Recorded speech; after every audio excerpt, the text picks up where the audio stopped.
Please मेरी मदद कीजिए, वो आदमी मुझे मार डालेगा। 18 साल की दीपिका कॉलेज की यूनिफॉर्म में पूरी तरह भीग चुकी थी। प्रिंस की नज़र उसके कांपते हुए अस्तित्व पर टिक गई। उसने बिना कुछ सोचे उसे तुरंत कार में बिठाया और अपने फ्लैट पर ले आया। डर के कारण दीपिका बेहोश हो चुकी थी। उसके शरीर में तेज बुखार था। भीगे कपड़े बदलना जरूरी था ताकि उसकी तबीयत और न बिगड़े।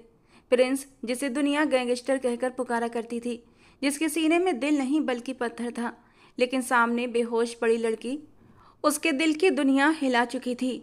वो उसके गाल थपथपाते हुए उसे होश में लाने की कोशिश कर रहा था, लेकिन ठंड से उसका पूरा शरीर जमने लगा था। प्रिंस के पास अब एक ही तरीका था उसे होश में लाने का, कि उसके वजूद से भीगे हुए कपड़े हटाकर उसके शरीर को गर्म करना।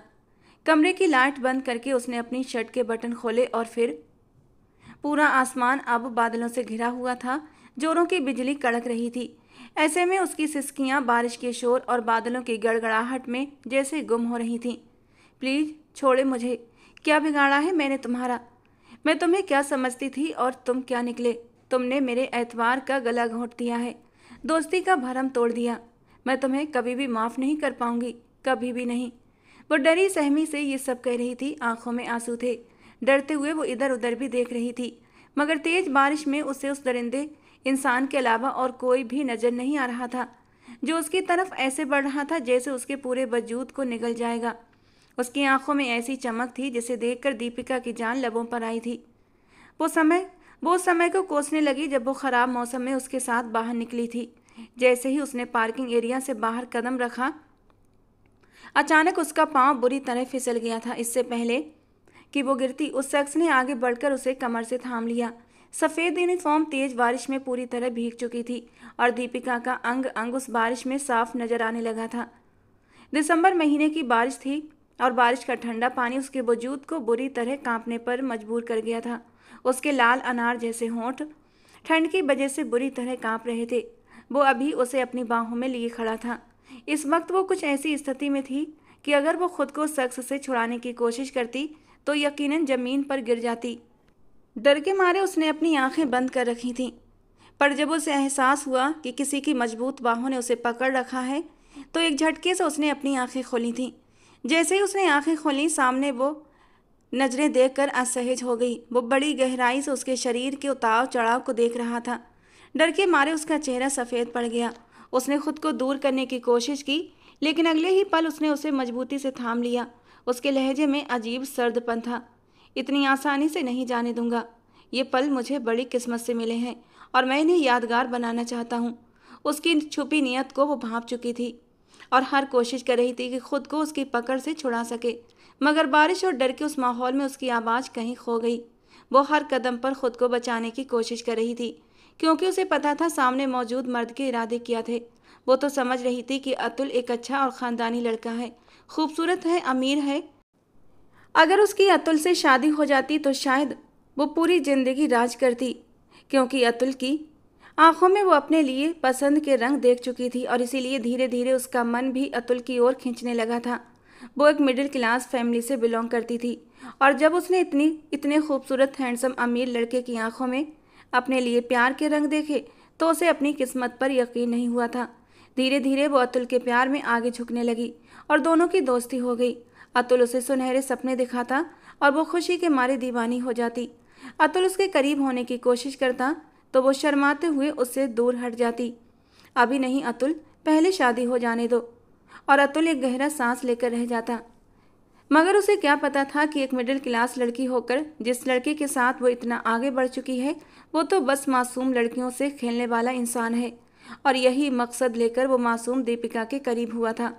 कॉलेज में किसी लड़के को लिफ्ट न कराने वाली लड़की को अतुल ने अपने प्यार के जाल में ऐसा फांसा कि दीपिका को कुछ और दिखाई नहीं देता था। और अतुल इंतजार में था कि कब वो दीपिका का फ़ायदा उठा सके और उसके बाद उसे हमेशा के लिए अपनी ज़िंदगी से निकाल दे। और आज जैसे ही उसे मौका मिला था, राजी से न सही तो ज़बरदस्ती सही, वो अब और दीपिका के पीछे अपना वक्त बर्बाद नहीं करना चाहता था और इसीलिए जल्द से जल्द अपने इरादों को पूरा कर लेना चाहता था। क्योंकि दीपिका के पीछे भागते भागते और बार बार उसकी ना सुनते सुनते उसका दिमाग बुरी तरह पक चुका था। अब जब दीपिका उसके इतने करीब थी तो वो उसे कैसे छोड़ देता? जैसे ही अतुल उसे कमरे में ले जाने लगा, उसने दोनों हाथों से दीवार थाम ली। किसी तरह वो बाहर की ओर भागी। रास्ते में आने वाली टेबल पर रखे बड़े कांच के गुलदस्ते को उसने उठाकर अतुल की ओर फेंका था, जो सीधा उसके सीने पर जाकर लगा था।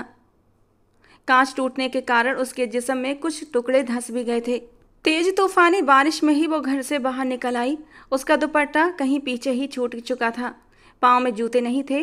डरी सहमी नंगे पैर ही वो बस भागी चली जा रही थी। कच्चे रास्ते से होते हुए वो मेन रोड पर आ चुकी थी। तेज बारिश में दीपिका को कुछ भी दिख नहीं रहा था।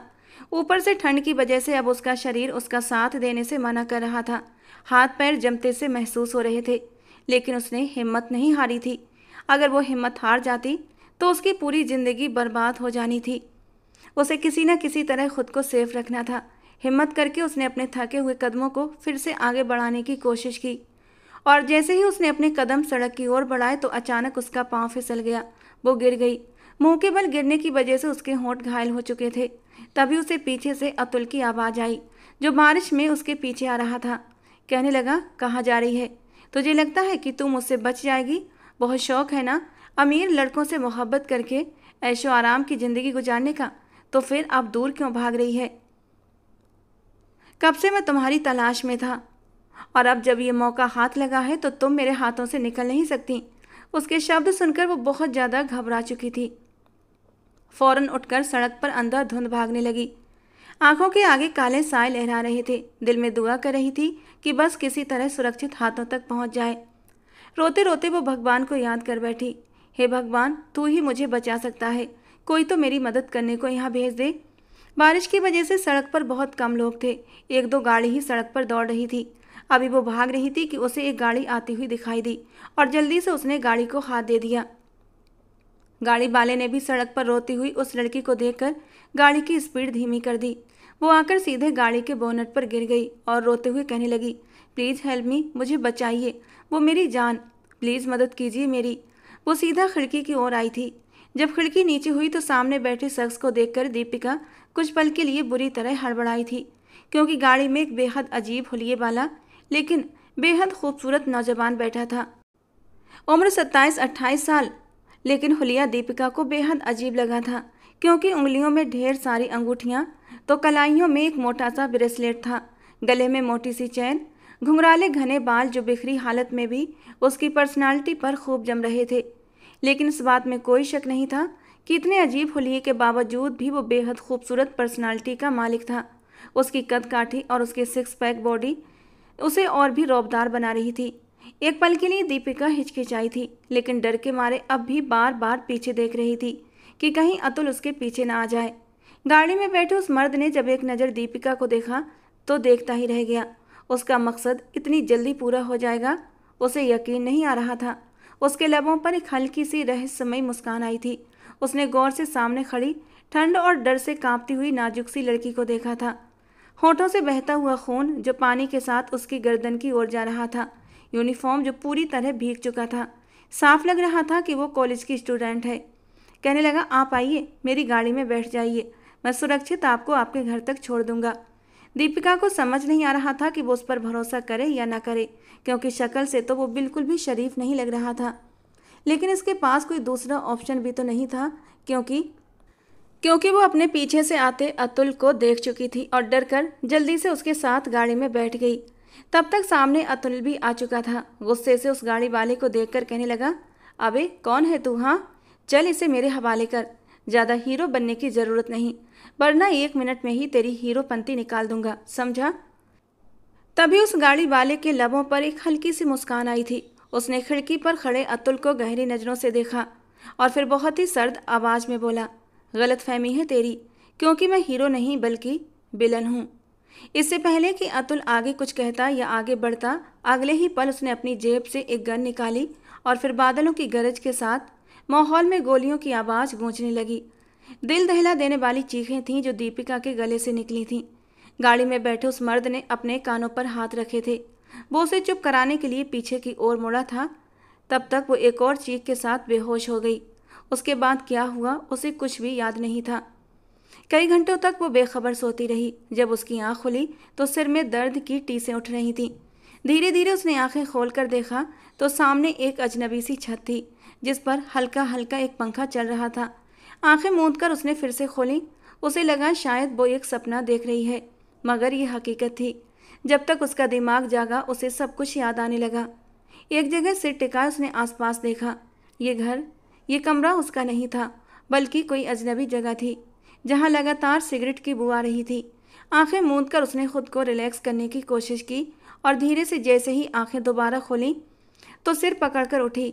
ऊपर पड़ा हुआ कंबल हटाकर उसने अपने पैर नीचे किए थे कि तभी उसे एक दूसरा झटका लगा था। उसे लगा कि जैसे पूरा कमरा गोल गोल उसकी आंखों के सामने घूम गया है, क्योंकि उसने अपने शरीर पर दूसरे कपड़े देखे थे।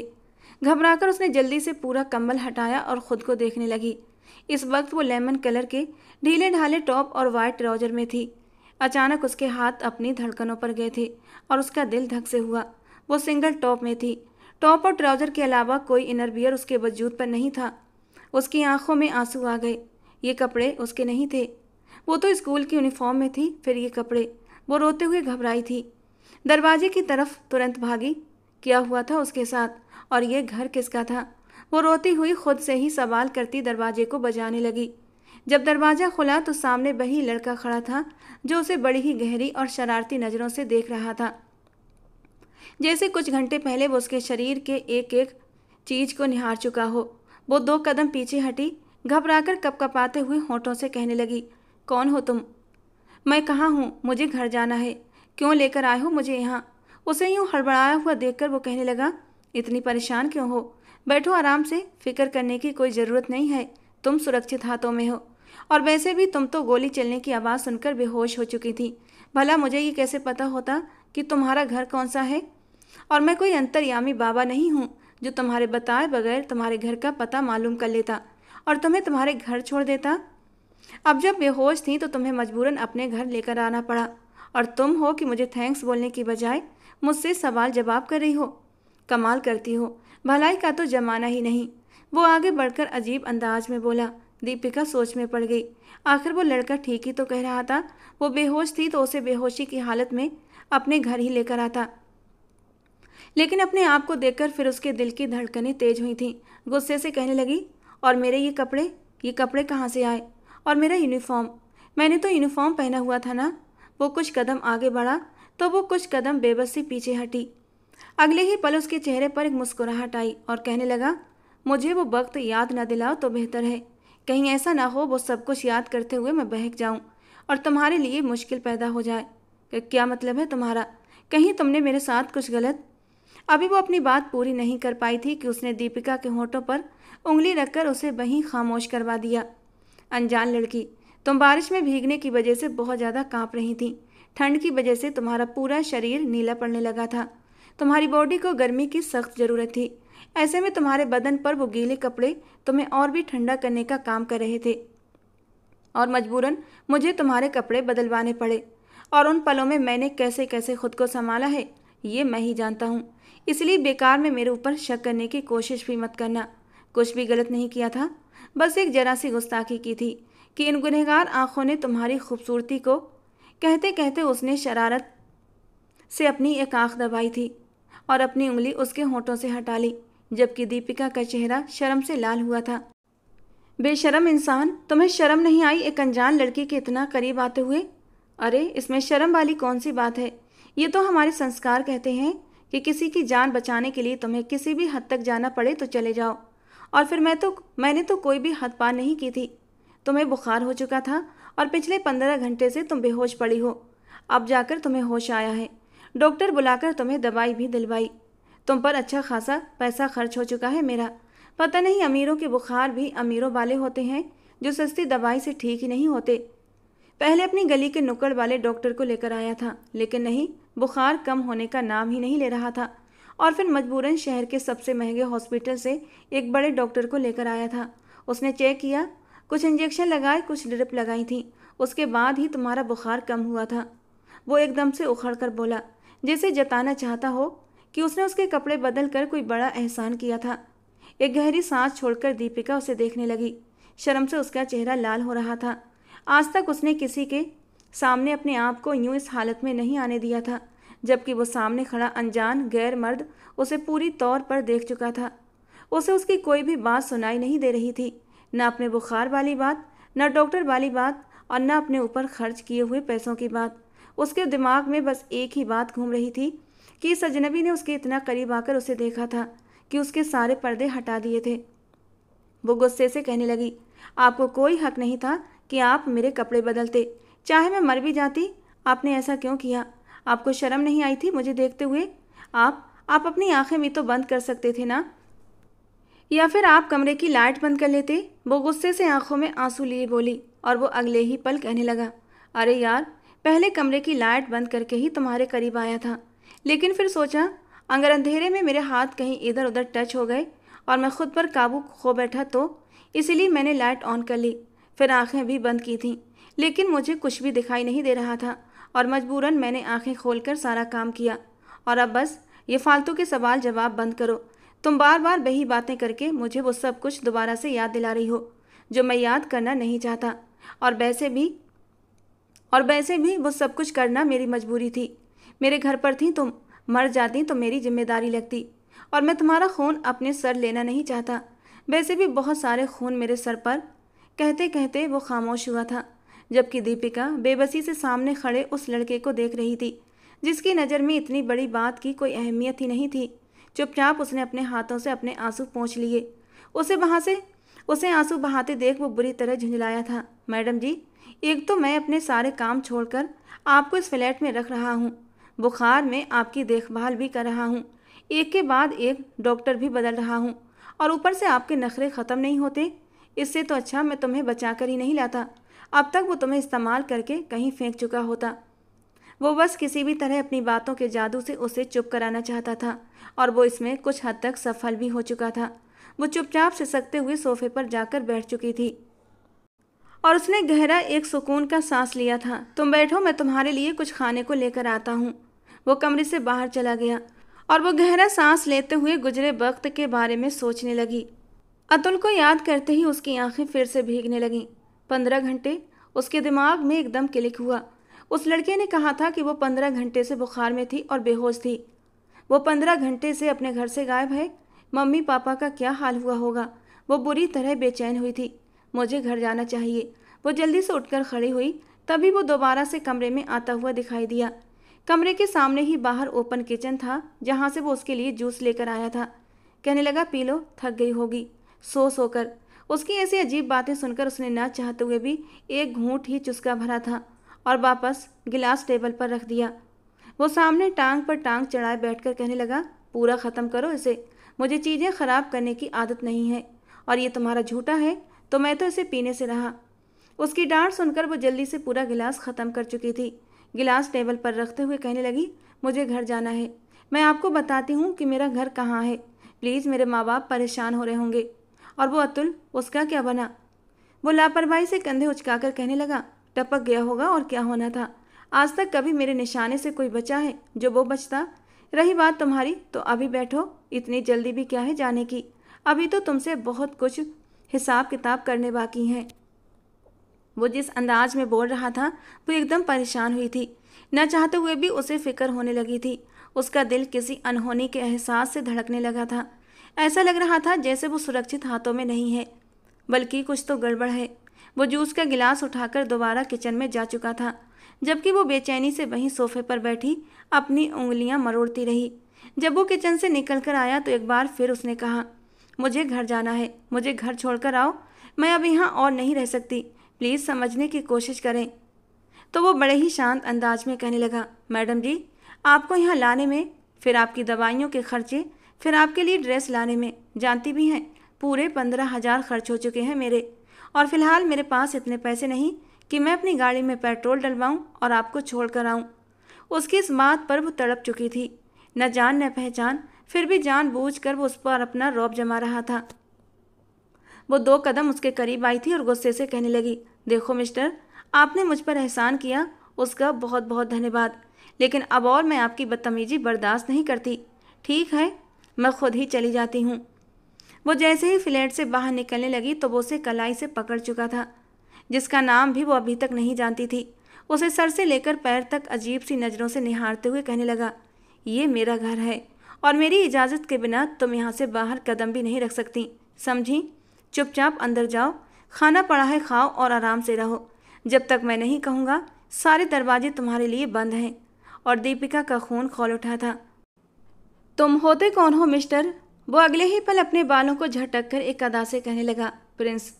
दुनिया मुझे प्रिंस के नाम से जानती है। वो कुछ इस अंदाज में बोला था कि ना चाहते हुए भी दीपिका के लबों पर एक हल्की सी मुस्कान आई थी, जैसे जिसे उसने जल्दी ही छुपा लिया। अच्छा, तुम कौन सी फिल्म में एक्टर हो जो ये दुनिया तुम्हें प्रिंस से जानती है? खोलो इस दरवाजे को, मुझे बाहर जाना है। मैं तुम्हारा धन्यवाद कर चुकी हूँ, लेकिन प्लीज़ अब मेरी हालत पर रहम करो और मुझे जाने दो। वो दोनों हाथ उसके सामने जोड़कर कहने लगी। और वो कहने लगा, ये कैसा धन्यवाद है, खाली खाली सा। इतनी आसानी से तो मैं तुम्हें जाने नहीं दूंगा। मेरे 15,000 रुपये मुझे वापस करो जो तुम पर मैंने लगाए हैं। मैं तुम्हें अभी के अभी चला जाने दूंगा। कहते हुए वो आराम से सोफे पर पैर फैलाकर बैठ चुका था और अपने मोबाइल में बिजी हो गया, जबकि दीपिका ने गुस्से से उसे घूर कर देखा। सामने ही सोफे पर उसका बैग पड़ा था जो लगभग गीला हो चुका था। आगे बढ़कर तुरंत उसमें से उसने अपना पर्स निकाला जिसमें सिर्फ 2,000 रुपये पड़े थे। 2,000 रुपये लेकर वो कहने लगी, ये लो पकड़ो 2,000, मुझे घर तक छोड़ कर आओ, बाकी के पैसे मैं तुम्हें वहीं दूंगी। मगर वो उसे मदहोशी भरी नज़रों से देखकर कहने लगा, कहा ना, जब तक मैं नहीं चाहूँगा तुम कहीं भी नहीं जा सकती। कहते कहते वो अचानक गुस्से में आ गया था और वो एकदम सहम सी चुकी थी। उसके दिल में भी कहीं शैतान तो नहीं जाग उठा? तुम गलत कर रहे हो, मैं यहाँ नहीं रुकूंगी, मैं पुलिस। और वो एकदम दहाड़ उठा था, आवाज़ नीचे रखो, वरना मैं अपने तरीके से तुम्हें खामोश करवा सकता हूँ। उसका ये रूप देखकर वो बुरी तरह डर गई थी। हालांकि इससे पहले तो वो बड़े ही नॉर्मल और दोस्ताना अंदाज में बात कर रहा था। वो उसके कहने पर दोबारा उसी कमरे में जा चुकी थी और कमरे को अंदर से लॉक कर चुकी थी। खिड़कियों के आगे मोटी ग्रिल लगी हुई थी। वो चुपचाप उस कमरे में बेड के कोने पर टिक कर बैठ गई। आंखों से लगातार आंसू बहने लगे। 18 साल की दीपिका को समझ नहीं आ रहा था कि वो क्या करे।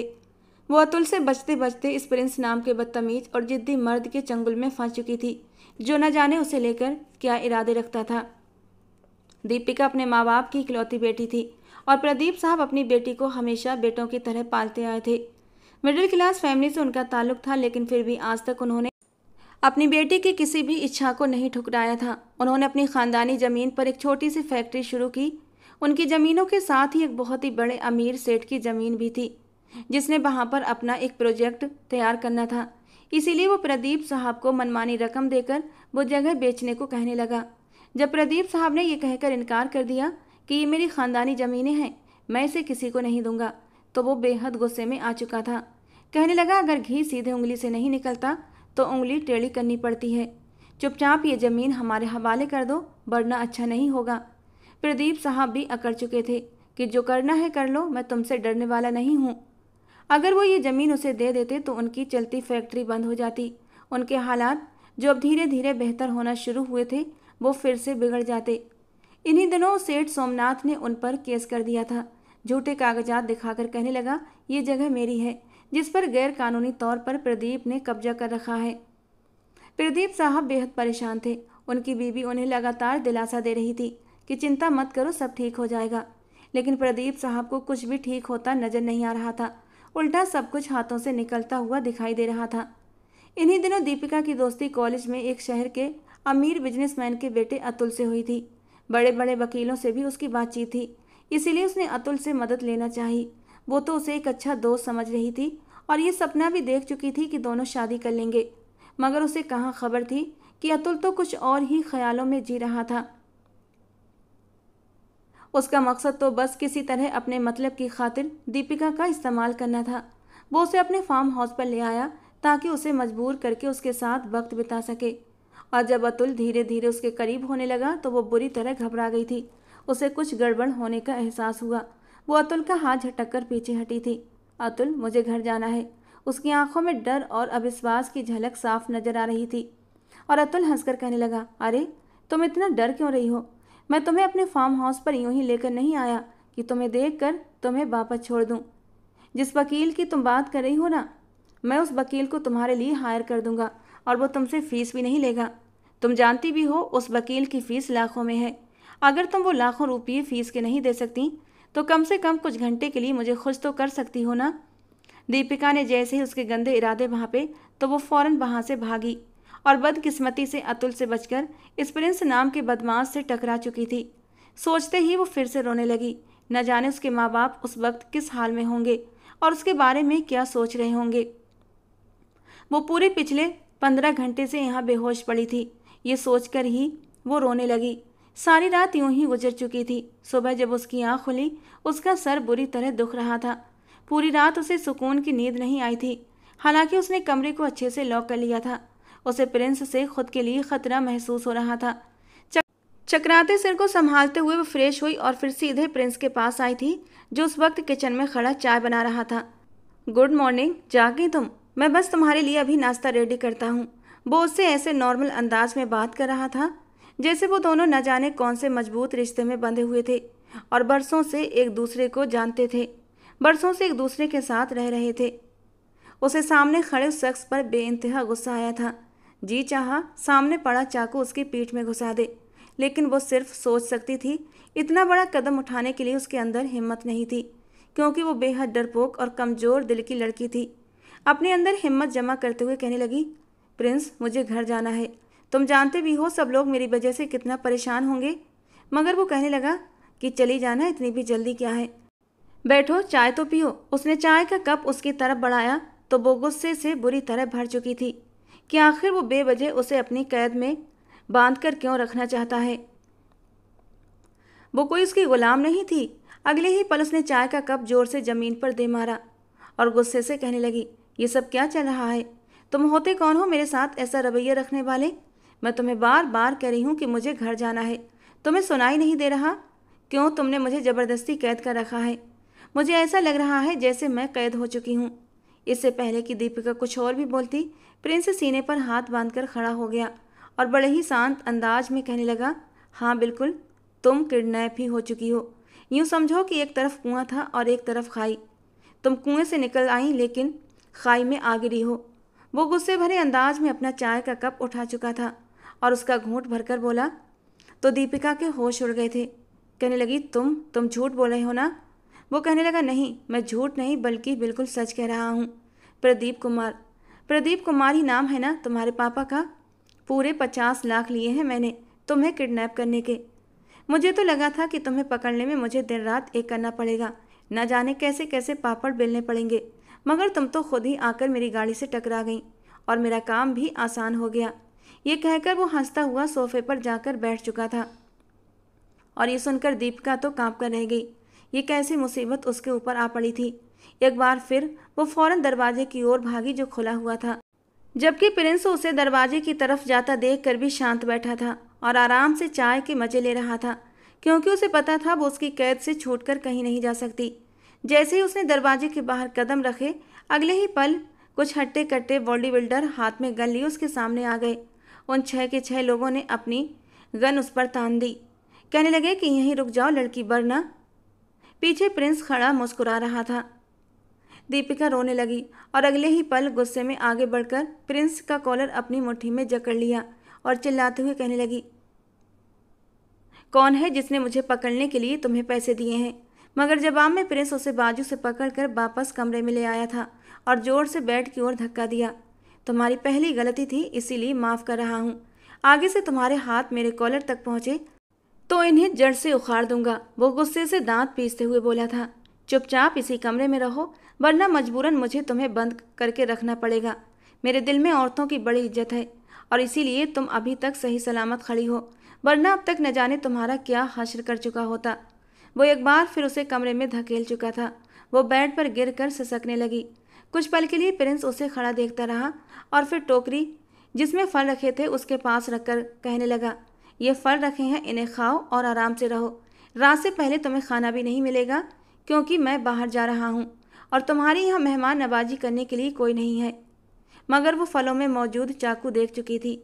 अपनी बात कहकर वो कमरे से बाहर निकलने लगा, लेकिन अगले ही पल आगे बढ़कर दीपिका ने तेज धार चाकू उठाया और उसका वार सीधा प्रिंस के गले पर था। मगर वो पीछे मुड़ते हुए उसका हाथ पकड़ चुका था, लेकिन वार बहुत अचानक हुआ था, कि खुद का बचाव करते करते भी तेज धार चाकू उसके कंधे को बुरी तरह जख्मी कर चुका था।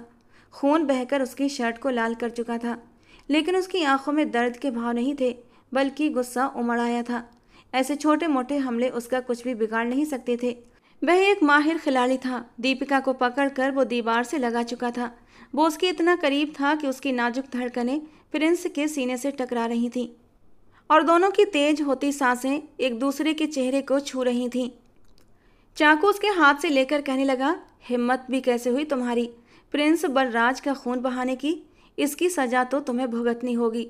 अब तक तुम्हारे साथ बहुत नरमी से पेश आ रहा था, लेकिन नहीं, बहुत जोश है ना तुम्हारे अंदर, और तुम्हारा जोश अब मैं निकालूंगा, क्योंकि तुम ऐसे नहीं मानोगी। तुम्हें अपने तरीके से समझाना पड़ेगा। वो अपने होठों को दांतों से कुचलते हुए दीपिका के नरम गुलाबी लबों की ओर देखने लगा और फिर अगले ही पल उसके लबों पर झुकने लगा।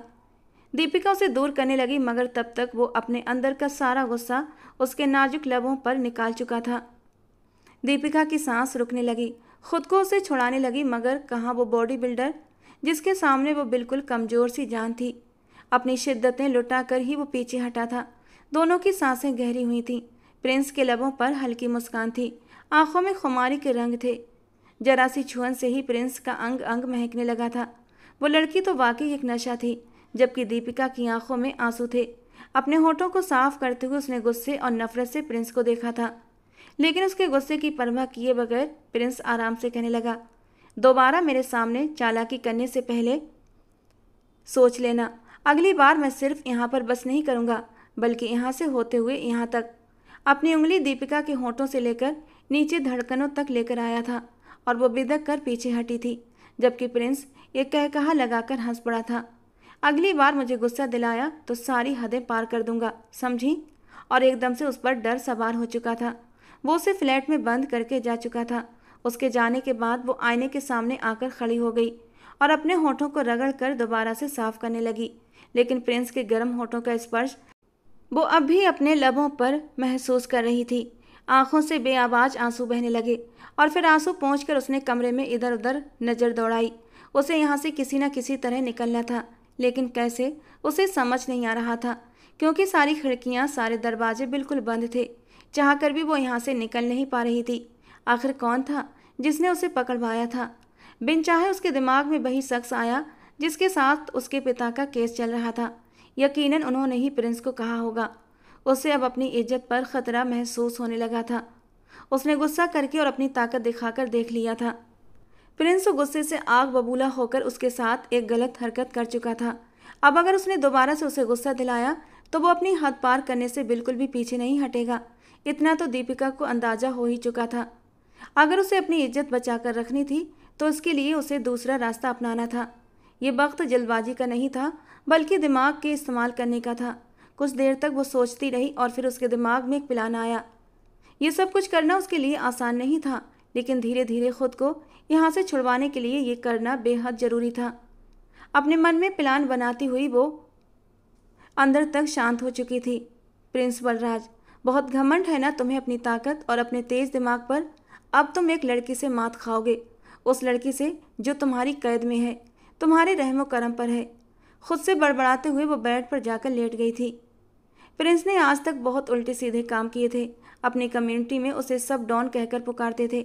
वो खुद और उसके अंडर काम करने वाले ऐसे लोग थे जो दिखने में तो बड़े ही शरीफ लोग थे, लेकिन आज तक उन्होंने पैसे के लिए न जाने कितने लोगों की जिंदगियों का अंत कर दिया था। प्रिंस बलराज की जिंदगी का एक उसूल था कि वो काम करने से पहले इस बात की जानकारी जरूर निकलवाता था कि सामने वाला जबरदस्ती किसी गरीब को तंग तो नहीं कर रहा। उसके धंधे का ये उसूल रहा था। उसने आज तक किसी गरीब, किसी औरत, किसी बूढ़े या बच्चे पर हाथ नहीं उठाया था। जब उसे पूरा यकीन हो जाता था कि वो जिसे डराने धमकाने जा रहा है वो ये गलत आदमी है, गलत तरीके से पैसा कमाकर लोगों को परेशान कर रहा है, तभी वो ये काम करता था। लेकिन ये प्रिंस की ज़िंदगी में पहली बार था कि एक लड़की को उसने कैद किया था। उसे यही बताया गया था कि उसके बाप ने गैर कानूनी तौर पर कब्जा कर रखा है। इस लड़की को किडनैप करना है, जैसे ही ज़मीन वापस मिली तो उसे छोड़ देना है। लड़कियों से हमेशा दूर भागने वाला प्रिंस पहली बार इस लड़की को अपने करीब देखकर बेकाबू सा हो रहा था। दिल की धड़कनें नए अंदाज पर धड़कने लगी थीं और वो उन धड़कनों को थपक थपक कर सुलाने की कोशिश कर रहा था। उसका मकसद कोई लड़की नहीं थी, लेकिन ये लड़की उसे राह से भटकाने का काम कर रही थी। वजह यह भी थी कि जिस रात वो उसके फ्लैट में आई थी पूरी तरह भीगी हुई थी, ठंड से कांप रही थी और उसने अपने हाथों से उसे कपड़े बदलवाए थे। बार बार दिमाग में वो मंजर आते तो वो बुरी तरह बेचैन हो जाता था, मगर उस लड़की के सामने खुद को जाहिर नहीं होने दिया कि कहीं ना कहीं वो उसके लिए दिल हार चुका है। और आज जब गुस्से में आकर उसके नरम लबों को छुआ तो दिल में जज्बात और भी जोरों से भड़कने लगे थे। काम के बीच भी बार बार उसका दिमाग दीपिका में जाकर उलझ रहा था। उसे देखने के लिए मन बेचैन हो रहा था। जल्दी जल्दी अपना कुछ काम निपटाकर जब वो वापस अपने फ्लैट पर आया तो फ्लैट में पूरी तरह सन्नाटा था। जैसे ही कमरे का दरवाज़ा खोला तो दीपिका फर्श पर घुटनों में मुंह दिए बैठी थी। सामने टोकरी में सारे फ्रूट्स वैसे के वैसे ही पड़े हुए थे। उसने फ्रूट्स नहीं खाए थे। चेहरे पर आंसुओं के निशान देखकर प्रिंस का दिल बेचैन हुआ था, लेकिन वो उसके साथ जानबूझकर कठोर रवैया अपना रहा था और गुस्से से कहने लगा, तुमने फ्रूट्स क्यों नहीं खाए? और दीपिका कुछ भी नहीं बोली तो वो उसके पास चला आया। कहने लगा, लड़की, मैं तुमसे बात कर रहा हूँ, क्या बहरी हो गई हो? खाना क्यों नहीं खाया? दीपिका ने अपने नए प्लान को खुद को तैयार कर लिया था और रूठे हुए अंदाज में कहने लगी, मुझसे ये सब कुछ नहीं खाया जाता, मुझे तो पिज़्ज़ा खाना है, मुझे फल अच्छे नहीं लगते। उसके इस मासूम अंदाज पर प्रिंस हैरान हुआ था। उसे तो लग रहा था कि वो तूफान बनी बैठी होगी। जिस तरह सुबह वो उसके करीब गया था उसे काट खाने को दौड़ेगी, लेकिन वो तो बहुत ही नॉर्मल अंदाज में बात कर रही थी, बल्कि उसके बात करने के अंदाज में बड़ा ही अपनापन था। प्रिंस के दिल को एक खुशखबर हैरत हुई थी। उसके पास ज़मीन पर ही दीवार से टेक लगाकर बैठ गया और कहने लगा, तभी तो इतनी दुबली पतली हो, अच्छी चीज़ें नहीं खानी, जंक फूड खाना है मैडम को। वो उसके नरम नाजुक दुबले पतले शरीर को देखते हुए हल्के से मुस्कुराकर बोला था और वो उसकी नज़रों की तपिश से अपनी नज़रें झुका गई थी। उसकी घुमावदार लरजती पलकों ने प्रिंस के दिल में शोर मचाया था और फिर वो चुपचाप उठकर बाहर चला गया। मगर ठीक आधे घंटे बाद जब आया तो हाथ में पिज़्ज़ा और कोल्ड ड्रिंक था। खुद भी उसके साथ ही बैठ गया, क्योंकि प्रिंस खुद भी सुबह का भूखा था। भूख तो दीपिका को भी बहुत लगी थी। जल्दी से वो उसके सामने ही खाने लगी तो प्रिंस के चेहरे पर एक मुस्कान फैल गई, लेकिन अगले ही पल वो मुस्कान को छुपा गया। दीपिका कहने लगी, प्रिंस, क्या सब डाकू लुटेरे तुम्हारे जैसे ही होते हैं? प्रिंस कहने लगा, क्या मतलब? वो कहने लगी, मतलब ये कि तुम कितने अच्छे हो। मैंने तो सुना था कि जो लोग अगवा करके ले जाते हैं वो मारते हैं, पीटते हैं, बहुत बुरा सलूक करते हैं, मगर तुमने तो मेरे साथ ऐसा कुछ भी नहीं किया। वो पिज़्ज़ा का एक बाइट लेते हुए बोली तो प्रिंस की आंखों में शरारत उभर आई। तुरंत तंग करने वाले अंदाज में कहने लगा, ये सब तो मर्दों के साथ करते हैं, अगर कोई लड़की आ जाए तो फिर उसे दूसरे तरीके से हैंडल किया जाता है। वो अपना एक होंठ काट कर शरारती अंदाज में बोला तो दीपिका कांप उठी। तुरंत खुद को संभालते हुए कहने लगी, अच्छा, मुझसे पहले कितनी लड़कियों को पकड़ा है बताओ, और उनके साथ क्या क्या किया है तुमने? वो तुरंत कहने लगा, आज से पहले किसी लड़की को नहीं पकड़ा, तुम पहली लड़की हो। बातों बातों में वो उससे ये भी उगलवा चुकी थी कि उसके माँ बाप कहाँ हैं। प्रिंस कहने लगा, मैं अनाथ आश्रम में पला बड़ा हूँ, इससे ज़्यादा मैं तुम्हें कुछ नहीं बता सकता। बस हालात ने मुझे ये शॉर्टकट बताया कि मैं लोगों के जायज़ कामों में उनकी मदद करूं। ये बात सुनकर दीपिका को समझते देर न लगी कि सेठ सोमनाथ ने उसे बेवकूफ़ बनाया है। वो तुरंत सारी हकीकत प्रिंस को बताने लगी कि वो ज़मीनें तो उन्हीं की थीं, जानबूझकर वो अमीर सेठ वो ज़मीनें उनसे छीनना चाहता है। ये सुनकर प्रिंस एक पल के लिए खामोश हो गया था। फिर कहने लगा, ये सब मुझे पहले नहीं पता था, लेकिन अब तो मैंने सेठ से पैसे ले लिए हैं और वो पैसे भी खर्च हो चुके हैं, तो अब मजबूरन मुझे तुम्हें अपने पास रखना पड़ेगा। अब खा लिया ना तुमने तो चुपचाप सो जाओ। और वो बस एक गहरा सांस लेकर रह गई थी। वो तो बस किसी तरह उसका दिल जीत कर यहाँ से निकलना चाहती थी। 2 दिन और बीत चुके थे। अब उसे कमरे से बाहर आने की आज़ादी मिल चुकी थी, लेकिन फ्लैट के गेट पर एक बड़ा सा ताला लगा कर रखा था और उसने भागने की कोशिश भी छोड़ दी थी। धीरे धीरे वो अब घर के कामों में दिलचस्पी लेने लगी थी। उसने उस फ्लैट की झाड़ पोंछ करना शुरू कर दी, साफ सफाई करने लगी। फ्लैट को बिल्कुल एक घर जैसा बना दिया था। उसे देखकर प्रिंस बहुत हैरान हुआ था। उस दिन जैसे ही वो उसके कमरे में आया तो वो उस समय बाथरूम से नहाकर निकली थी। दुपट्टे से आज़ाद वो आईने के सामने खड़ी अपने बालों को सुलझा रही थी। लंबे घने गीले बाल उसे कमर तक भीगा चुके थे। उसके शरीर की रौनकें साफ नजर आ रही थीं। बेखुदी से वो आगे बढ़ा और अपना हाथ दीपिका की कमर पर रख दिया। धीरे से उसकी गर्दन से बालों को हटाया और फिर अगले ही पल बेखुदी में भरकर अपने होंठ दीपिका की गर्दन पर रख दिए। दीपिका के वजूद में करंट सा लगा था।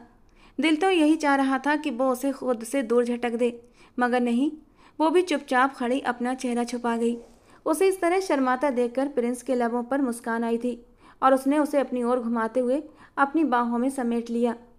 उसके चेहरे से हाथों को हटाते हुए उसके चेहरे के खूबसूरत रंग देखने लगा। उसको ठोड़ी से ऊपर उठाते हुए बहुत ही प्यार भरी नज़रों से उसे देख रहा था। दीपिका, जब से तुम मेरी ज़िंदगी में आई हो ऐसा लगता है कि मुझे ज़िंदगी से प्यार हो गया है। बढ़ने से पहले तो मैं सिर्फ पेट की भूख शांत करने के लिए पैसा कमाता था, लेकिन अब मुझे जीने का एक मकसद मिल गया है। और दीपिका ने मुस्कुराते हुए अपना सर उसके सीने पर रख दिया। प्रिंस, मुझे लगता है कि मुझे आपसे प्यार हो गया है। और ये सुनकर प्रिंस को अपने कानों पर यकीन नहीं आया था।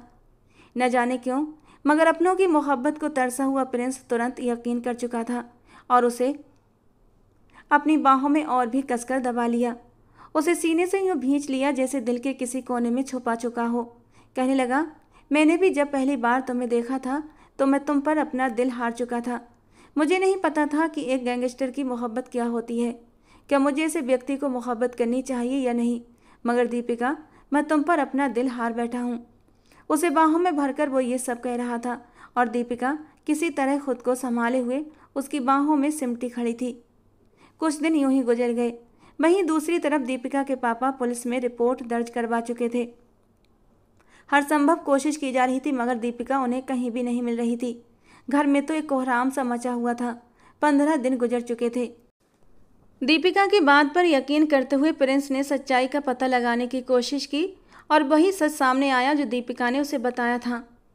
यानी सेठ सोमनाथ झूठा था। प्रिंस को असलियत पता चली तो वो कहने लगा, आज मैं तुम्हें वापस तुम्हारे माँ बाप के पास छोड़ने जा रहा हूँ।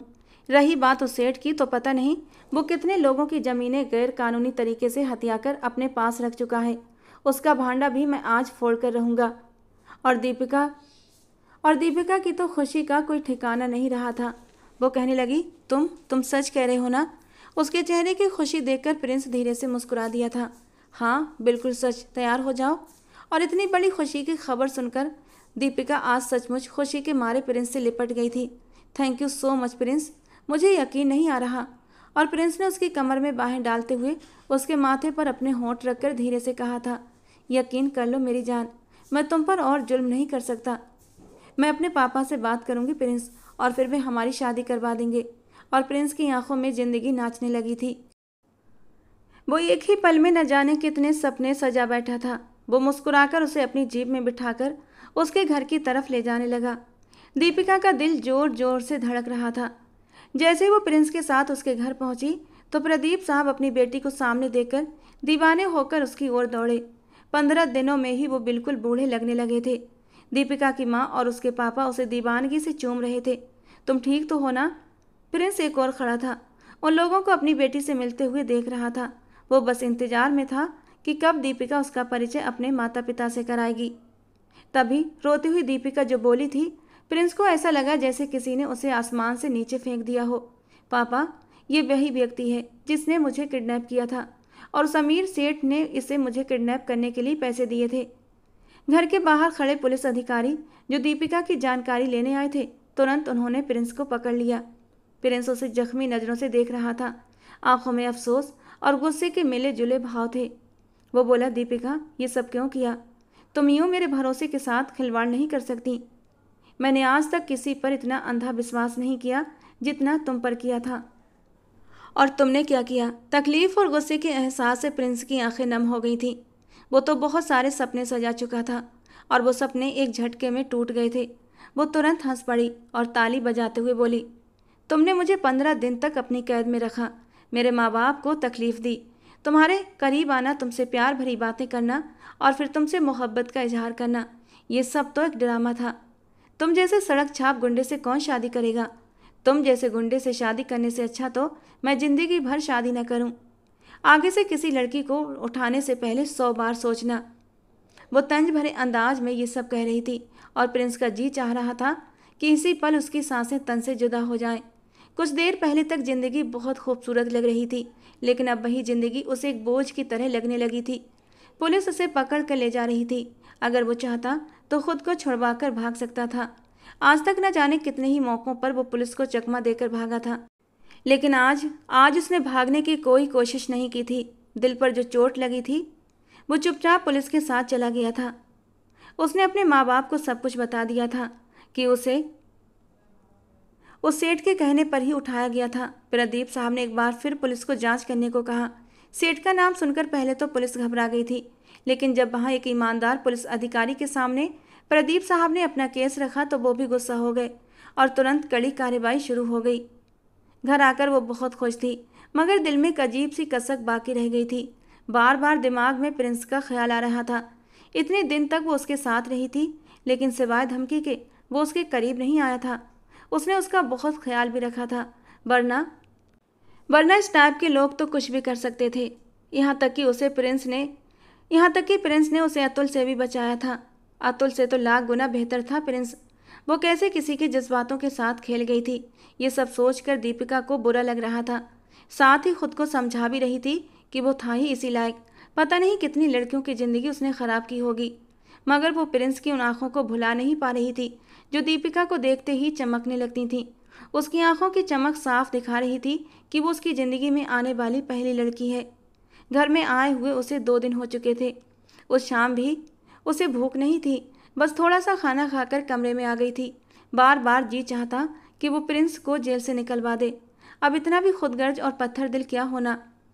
ये सोचते हुए वो आंखें बंद करके पता नहीं रात के किस पहर सो गई।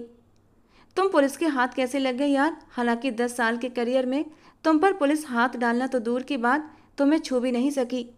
उसका सबसे करीबी दोस्त बलवंत हैरत से उसे देख रहा था। वो कुछ ही देर पहले प्रिंस को जमानत पर छुटा कर लाया था, जबकि प्रिंस की आंखें बर्दाश्त की शिद्दत से लाल हो रही थीं। वो कुछ भी नहीं बोला था। दीपिका अब उसकी जिद बन चुकी थी। इतनी आसानी से वो उसे छोड़ने वाला नहीं था। उसकी ज़िंदगी में आने वाली वो पहली लड़की थी और उसने उसके जज्बातों को बुरी तरह कुचल कर रख दिया था। बलवंत को कुछ काम के बारे में समझाकर वो उसे वापस भेज चुका था और अब उसके कदम दीपिका के घर की ओर उठे थे। दीपिका गहरी नींद में सो रही थी जब उसके घर के पीछे से दीवार फांद कर प्रिंस अंदर दाखिल हुआ और फिर बड़ी कुशलता से दीवारें फांदता हुआ अपनी मंजिल पर पहुंच गया। जैसे ही बालकनी में पहुंचा तो सामने ही कांच की खिड़की से उसे दीपिका बेखबर सोती हुई दिखी थी। हर बात से बेखबर वो खुली किताब की तरह अपने बेड पर बेपरवाह लेटी थी। खूबसूरत पर्पल नाइटी में उसका दूधिया रंग दमक रहा था। दिल में मोहब्बत तो थी, लेकिन उसकी जगह गुस्सा और जिद ने भी ले ली थी। खिड़की खोलकर वो अंदर गया और अगले ही पल उसके पास बेड पर लेट गया और फिर अपनी बाहों में भरकर उसे अपने सीने से लगा गया। पहले तो वो इसे अपना सपना समझती रही, लेकिन प्रिंस की उंगलियां उसके वजूद पर फिसलती जा रही थीं। और जब ये एहसास तेज हुआ तो फिर डर कर उसने जल्दी से आंखें खोली थीं। सामने ही प्रिंस को देखकर उसके गले से एक चीख निकली थी। तुरंत प्रिंस उसके होंठों पर हाथ रख चुका था। दीपिका समझ नहीं पा रही थी ये सपना था या हकीकत। आवाज़ न निकले तुम्हारी, वरना तुम जानती हो कि मैं क्या कर सकता हूँ। ये कहते हुए प्रिंस ने उसके होंठों से अपना हाथ हटाया था। वो डरते हुए कहने लगी, छोड़िए मुझे, यहाँ क्या कर रहे हैं आप? मगर वो गुस्से में बोला, तुम्हें क्या लगा था तुम आसानी से मुझसे पीछा छुड़ाकर चली जाओगी? मोहब्बत थी तुम मेरी, लेकिन अब मेरी जिद बन चुकी हो। तुमने मेरे साथ अच्छा नहीं किया। अब तुम्हारी सज़ा यही है कि तुम सारी ज़िंदगी एक गैंगस्टर के साथ रहोगी। तुम्हारे लिए तो मैं सब कुछ छोड़ देना चाहता था, जायज़ कमाई करना चाहता था, लेकिन अब हरगिज नहीं बदलूंगा और तुम्हारे बाप को एक गैंगस्टर दामाद ही मिलेगा। ये कहकर उसने जोर से दीपिका को अपनी ओर खींचा था और अपने होंठ उसके कान के पास ले जाकर धीरे से फुसफुसाते हुए बोला, चुपचाप अपने माँ बाप को मेरे लिए मना लेना, वरना मेरे हाथों से तुम्हारा बाप बच नहीं सकेगा और ना ही तुम्हारी माँ। जिस तरह अतुल को मारा था ना, ठीक वैसे ही उनको भी। दीपिका ये सब सुनकर घबरा चुकी थी। वो उसे धमकी देकर चला गया था। कहने लगा कि अगले 24 घंटे के अंदर अंदर मुझे शादी के लिए हाँ चाहिए, वरना। दीपिका ने जब ये सुना तो पूरी तरह से घबरा गई। अगले ही दिन डरते डरते उसने अपने माँ बाप से कहा था कि मैं प्रिंस से शादी करना चाहती हूँ। इस बात पर उसे अपने पापा से थप्पड़ भी पड़ा था, मगर वो जिद पर अड़ी हुई थी कि नहीं, मुझे उससे अच्छा लड़का नहीं मिल सकता। वो मेरी खातिर सुधर जाएगा, मुझे उसी से शादी करनी है। अगर वो हमारे घर का दामाद बनेगा तो ये सेठ जैसे लोग हमसे दूर रहेंगे। अगर मेरी शादी उससे नहीं हुई तो मैं मर जाऊंगी। जब वो अपनी जिद पर अड़ी रही और मरने की धमकी दी तो प्रदीप साहब को मानना पड़ा। उसकी माँ अर्चना जी भी कहने लगी कि देखो 15 दिन तक ये घर से बाहर रही, पूरे परिवार में ये बात फैल गई है, कोई भी लड़का उसे अपनाएगा नहीं, बात बात पर उसे ताने दिए जाएंगे। इसलिए हमें लगता है कि हमें इसी प्रिंस से इसकी शादी करवा देनी चाहिए। न चाहते हुए भी प्रदीप साहब ने प्रिंस के इस रिश्ते को स्वीकार कर लिया। 1 हफ्ते के अंदर अंदर शादी की सारी रस्में पूरी कर दी गई थीं। दीपिका विदा होकर फिर उसी फ्लैट में आ चुकी थी। प्रदीप साहब ने ये शर्त जरूर रखी थी कि तुम मेरी कंपनी में ही काम करोगे और तुम्हें फिर से ऐसे गैर कानूनी काम करते हुए मैं नहीं देखना चाहता। और प्रिंस ने चुपचाप सर झुकाकर उनकी बात मान ली थी। असली हिसाब तो उसने दीपिका से पूरा करना था। कमरे में आते ही एक नज़र उसने देखा, दुल्हन के जोड़े में सजी दीपिका बहुत खूबसूरत लग रही थी। अगर उसकी जगह कोई और होता तो होश खो बैठता, लेकिन प्रिंस के दिलो दिमाग में तो गुस्से की आंधियां सी चल रही थीं। वो चलता हुआ उसके करीब आया और अगले ही पल उसे ठोड़ी के नीचे हाथ रखकर कहने लगा, तुमने अच्छा नहीं किया, मेरे साथ, मेरे जज्बातों के साथ खिलवाड़ किया तुमने, मुझे तकलीफ़ दी, धोखा दिया। क्या तुम्हें लगता है कि मैं इतना सब कुछ इतनी जल्दी भूल जाऊंगा? हरगिज़ भी नहीं। इसका बदला तो तुम्हें उतारना ही होगा। आंसू भरी निगाहों से उसने प्रिंस को देखा था और कांपते होठों से बस एक बात कही थी, प्रिंस, मैं तुम्हें अपनी सफाई में कुछ भी नहीं कहूँगी, क्योंकि मुझे पता है तुम इस वक्त गुस्से में हो और तुम्हें मेरी बातें झूठी लगेंगी, अगर मैं सच भी कहूँ तब भी। लेकिन एक बात कहने से खुद को रोक नहीं पाऊंगी, और वो ये है कि तुम्हारे जाने के बाद मुझे एहसास हुआ था कि प्यार का नाटक करते करते मैं तुमसे सच में प्यार कर बैठी थी। उसके कांपते होंठ और आंखों की नमी देखकर प्रिंस एक बार फिर अपना दिल डूबता हुआ महसूस कर रहा था। और प्रिंस जख्मी सी हंसी हंसकर आगे बोला, मैं कैसे विश्वास कर लूँ कि तुम मुझसे मोहब्बत करती हो, हालांकि तुम्हारा असली चेहरा मैं देख चुका हूँ। प्रिंस, अगर मैं तुमसे प्यार न करती होती तो आज तुम्हारी सेज सजाए तुम्हारी दुल्हन बनकर न बैठी होती। तुमने मुझे धमकी दी थी ना कि अगर मैं तुमसे शादी नहीं करूँगी तो तुम मेरे माँ बाप को नुकसान पहुँचाओगे। ये मेरी मोहब्बत थी जो मैं तुमसे शादी पर राजी हुई थी, ना कि ये डर था कि तुम मेरे माँ बाप को नुकसान पहुँचा दोगे। अगर मुझे तुमसे मोहब्बत न होती तो मैं खुद को ख़त्म तो कर लेती, लेकिन कभी भी तुम्हारी दुल्हन न बनती। आंसू टूट कर प्रिंस के हाथों पर गिरे थे। मुझे माफ़ कर दो, ये सब मेरा बचपना था। मैं समझ ही नहीं पाई कि मैं क्या कर रही थी। मैं डर गई थी, किसी तरह तुम्हारी कैद से निकलना चाहती थी। पर मैं वादा करती हूँ कि मैं सारी ज़िंदगी आपकी वफ़ादार बनकर रहूँगी।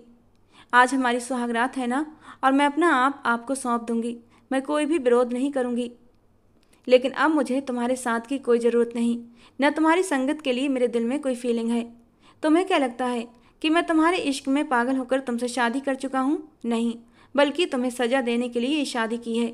अब यही तुम्हारी सज़ा है कि तुम शादीशुदा होकर भी कुंवारी जैसी ज़िंदगी बिताओगी। तुम्हें हर पल प्रिंस की नफ़रत झेलनी होगी, क्योंकि तुम्हें प्रिंस की मोहब्बत रास नहीं आई। वो ये कहकर अपना तकिया उठाकर सोफे पर जाकर लेट गया और वो दुल्हन बनी बिस्तर पर बैठी रह गई। दीपिका ने तय कर लिया था कि वो अपने प्यार को पाकर रहेगी। प्रिंस उससे नाराज है और वो उसे मना कर ही रहेगी।